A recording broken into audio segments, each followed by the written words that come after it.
Assalamualaikum warahmatullahi wabarakatuh. Perkenalkan, nama saya Yohana Amalia Puspa dengan NIM 8604966673. Saya adalah mahasiswa Universitas Terbuka, Program Studi Pendidikan Guru Sekolah Dasar.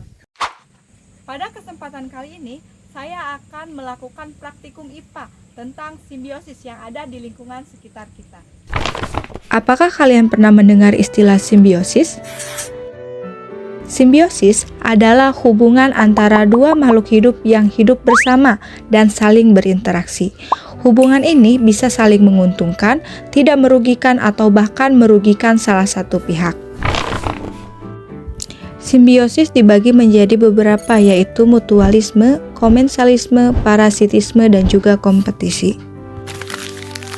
Yang pertama ada simbiosis mutualisme. Simbiosis mutualisme adalah hubungan yang saling menguntungkan bagi kedua pihak.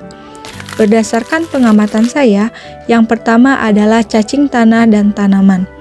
Cacing membantu menggemburkan tanah sehingga akar tanaman lebih mudah menyerap air dan unsur hara. Selain itu, cacing juga menguraikan bahan organik menjadi nutrisi bagi tanaman. Sebaliknya, cacing mendapatkan makanan dari sisa-sisa organik di dalam tanah. Jadi, keduanya saling diuntungkan. Contoh kedua adalah kupu-kupu dan bunga. Kupu-kupu menghisap nektar dari bunga sebagai makanan. Saat kupu-kupu berpindah dari satu bunga ke bunga lain, serbuk sari ikut terbawa sehingga membantu proses penyerbukan. Hal ini sangat penting untuk perkembangbiakan bunga. Yang kedua ada simbiosis komensalisme. Simbiosis komensalisme adalah hubungan di mana satu pihak diuntungkan sedangkan pihak lain tidak dirugikan maupun diuntungkan. Contoh yang saya temukan adalah tumbuhan paku pada pohon kelapa dan pohon nangka. Tumbuhan paku menempel pada batang pohon untuk mendapatkan tempat hidup dan cahaya matahari. Tumbuhan paku tidak mengambil nutrisi dari pohon sehingga pohon tetap tumbuh normal. Selain itu, terdapat juga bunga anggrek pada pohon mangga dan pohon hanjuang merah. Anggrek hidup menempel sebagai epifit dan hanya memanfaatkan pohon sebagai tempat hidup. Pohon tidak dirugikan karena anggrek tidak mengambil makanan dari dalam pohon. Yang ketiga ada simbiosis parasitisme. Simbiosis parasitisme adalah hubungan yang menguntungkan satu pihak tetapi merugikan pihak yang lain. Contoh pertama adalah ulat pada tanaman.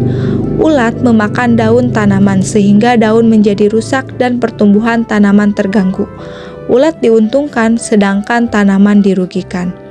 Contoh kedua adalah kutu pada kucing. Kutu menghisap darah kucing sebagai sumber makanan.